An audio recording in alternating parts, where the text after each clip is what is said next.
হাই বন্ধুসকল, আপোনালোকক আমাৰ আছাম XYZ চেনেলৰ অন্য এটা ভিডিঅ'লৈ স্বাগতম জনালোঁ। অসম চৰকাৰৰ চাকৰি মুকলি হৈ আছে গ্ৰেড 3 আৰু গ্ৰেড 4ৰ পোষ্ট অৰ্থাৎ তৃতীয় আৰু চতুৰ্থ বৰ্গৰ পদ মুকলি হৈ আছে। আপোনালোকে অষ্টম পাছ অৰ্থাৎ 8 পাছ কৰিলে এপ্লাই কৰিব পাৰিব। আমি ভিডিঅ'টোত সকলোখিনি কথা আলোচনা কৰিম, কেনেকৈ এপ্লাই কৰিব, ক'ত মুকলি হৈ আছে, এজ লিমিট কিমান লাগিব, এজ ৰিলেক্সেশ্যন কিমান দিয়া হ'ব, চেলাৰী কিমান দিয়া হ'ব। আমি ভিডিঅ'টোত সকলোখিনি কথা আলোচনা কৰিম। ভিডিঅ'টো শেষলৈকে চাই থাকিব আপোনালোকে।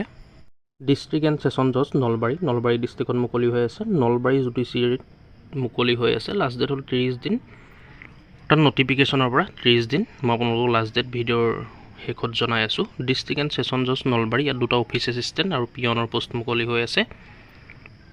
Nalbari under the establishment of district legal service authority cum ADR centre Nalbari. Interest and eligible candidates may apply here.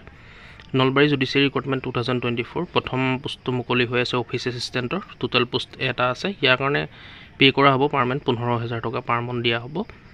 Educational qualification বিচৰা হৈছে ইয়াৰ কাৰণে গ্ৰেজুৱেট ইন এনি ষ্ট্ৰীম। আপোনালোকে আৰ্টছ, কমাৰ্চ, ছায়েন্স যিকোনো ষ্ট্ৰীমৰ পৰা পাছ কৰিলে অৰ্থাৎ গ্ৰেজুৱেশ্যন কৰিলে এপ্লাই কৰিব পাৰিব।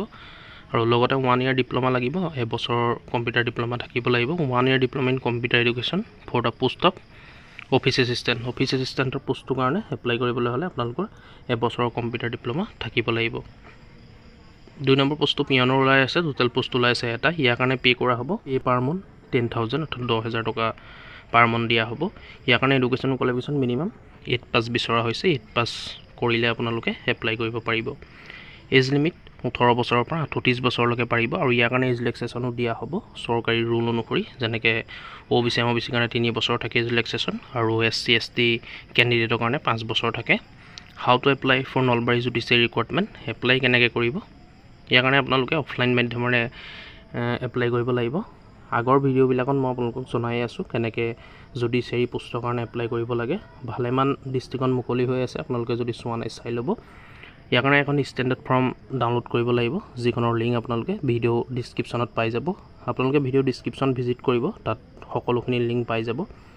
Standard form along with all copies of self attach. আপোনালোকে সেই ফৰ্মখন ডাউনলোড কৰিব। ডাউনলোড কৰি প্ৰিণ্ট আউট কৰি পেলাই ধুনীয়াকৈ শুদ্ধকৈ ফিল আপ কৰিব। ফিল আপ কৰাৰ পিছত আপোনালোকৰ সকলোখিনি ডকুমেণ্টছ যেনেকৈ ইয়াত কৈছে like age proof certificate, educational and other qualification certificate, caste certificate if any, experience certificate if any, identity proof and address proof along with 2 notes of recent passport size photograph. দেখিলে আপোনালোকে কি কি বিচাৰিছে। Age proof certificate দিব, educational চাৰ্টিফিকেটখিনি দিব, আৰু যদি অন্যান্য কোৱালিফিকেশ্যন আছে তাৰ চাৰ্টিফিকেটো দি দিব যদি আছে, কাষ্ট চাৰ্টিফিকেট দি দিব যদি আছে, আপোনালোকৰ এক্সপিৰিয়েঞ্চ চাৰ্টিফিকেট যদি আছে দি দিব, আইডেণ্টিটি প্ৰুফ দি দিব, আধাৰ কাৰ্ড বা ভোটাৰ কাৰ্ড কিবা এটা, এড্ৰেছ প্ৰুফৰো দি দিব, পান কাৰ্ড হওক, ভোটাৰ কাৰ্ড হওক, আধাৰ কাৰ্ড হওক, আপোনালোকে যিকোনো এটা ডকুমেণ্টছ দি দিব। আৰু ৰিচেণ্ট পাছপৰ্ট চাইজ 2 কপি দিব ফটোৰ।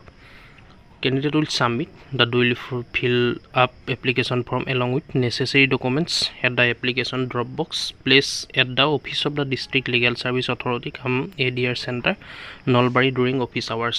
আপোনালোকে দেখিছে ক'ত জমা দিব লাগিব, সকলোখিনিৰ লগত চেল্ফ এটেষ্ট কৰি দিব। খালি সেইটো পাহৰি নাযাব, মানে নিজে চাইন কৰি দিব। চেল্ফ এটেষ্টটো বুজি পাইছেই নিশ্চয়। চেল্ফ এটেষ্ট কৰি দিব, কৰি ফৰ্মখনৰ লগত গাঁঠি পেলাই সেইটো এড্ৰেছতে দি দিব আপোনালোকে, অৰ্থাৎ ড্ৰপ বক্সত আপোনালোকে সোমোৱাই থৈ আহিব নিজে গৈ। Office of the district legal service authority cum ADR centre Nalbari during office hours. অফিচৰ সময়ত মানে 9টা বা 3টা-4টা ভিতৰত দিব, অফিচ খোলা সময়ত। ড্ৰপ বক্সত আপোনালোকে ভৰাই থৈ আহিব। The application should be address to the district and session জজ cum chairman district legal service authority Nalbari. দেখিছে আপোনালোকে এইটো এড্ৰেছটো মই কৈছোঁ আপোনালোকক। Last date of submission of application form is 30 days from the date of publication.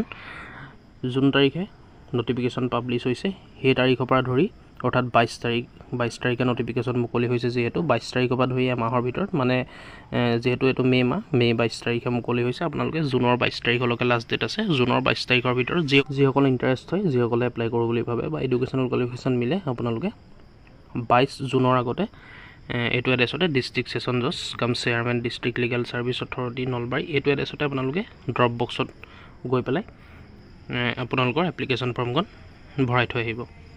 এইটো এড্ৰেছলৈ গুচি গ'লে হ'ল, আপোনালোকে এইটো এড্ৰেছত গ'লে পাই যাব।